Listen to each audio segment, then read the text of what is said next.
Coach Julio, and I'm going to show you a couple of exercises for your posterior chain, but emphasizing your hamstrings. And I'm going to show you some different stances so we can recruit the muscles from different angles and different hand positions. That's going to also affect the pull of your hamstring. And the last thing, I'm going to show you how you can do it with weights. So let's begin. So the first thing, we want to teach movement before we add weight. Very important. Let's go over the basic hip hinge. You can use a wall or not. So the stance we are going to use is going to be hip width apart, toes will point forward. Let's put your hands in front of your hips. I want you to pull back your shoulders and you're not shrugging. That's part one. I draw my navel. My knees are soft. I drive my hips back. Notice my face, my nose is pointing down, my weight shifting to my heels, and I stop right there. My back should be flat. I shift my weight to my heels, but my weight's distributed evenly on my feet. So it's heel, big foot, and little toe. That's how you want your weight. So let's start again. I inhale, I drive my hips back. I should feel my hips and hamstrings pulling. I want you to stop around here for now. That's part one. The next thing, I'm going to show a different lever or lever, depending on how you want to pronounce it. I put my hands here, it's mid, pull back my shoulder blades, same idea. I drive my hips back. I don't feel my lower back. That's one thing I never want you to feel. And then I'm up. Notice as I'm hip hinging, I'm not looking that way. So whenever you're doing an exercise in this sagittal plane, don't turn your head to look at the mirror. Have someone look for you to see if the form is good. So the next one is the crowd pleaser.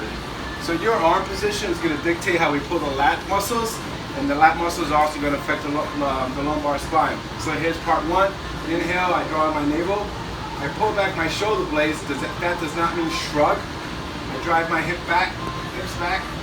It's a completely different pull, and then I'm up. I'm going to show one more. I'm not asking you to put your hands behind your head, but if you wish, you may do that. I'm asking you to put your hands behind your ears and pull back. Drive in, draw in your navel, inhale, pause, and then I'm back up. The reason why I'm not saying put your hands behind your head, because that can affect your, depending on how your shoulder mobility is, that might limit you and you might start to drive your arms forward. So that's part one. Now let's have a different stance position. We'll go to a wider stance. It's wider than shoulders. Why? We're not only going to get the inner thighs, but now I start to get the adductors or inner thighs. Why not? Nothing changes, my friends. So here's the same position. Pull back my shoulders, drive my hips back, inhale, 3, 2, 1. Then I come back up. I can have a weight here.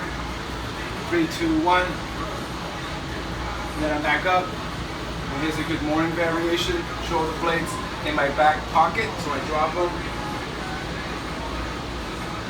Now I'm going to show you how you can add a weight. Traditional way, you can have a barbell, but there's a big difference if you use a kettlebell and it's in the middle. So I'm going to use just traditional stance, which is about hip width, slightly wider than hip. Pull back my shoulder blades. How is it a little different? When I have the kettlebell, I have the ability to inhale. I'm reaching for my heels. Notice the kettlebell is not going past my heels, but I'm getting close to it. You're going to get a different pull on your hamstrings. I never want you to have the kettlebell go in front of your toes. It can go down on the inside of your legs, line up with the ankles. Here I am. Or you can go towards the heels and you'll get a different pull.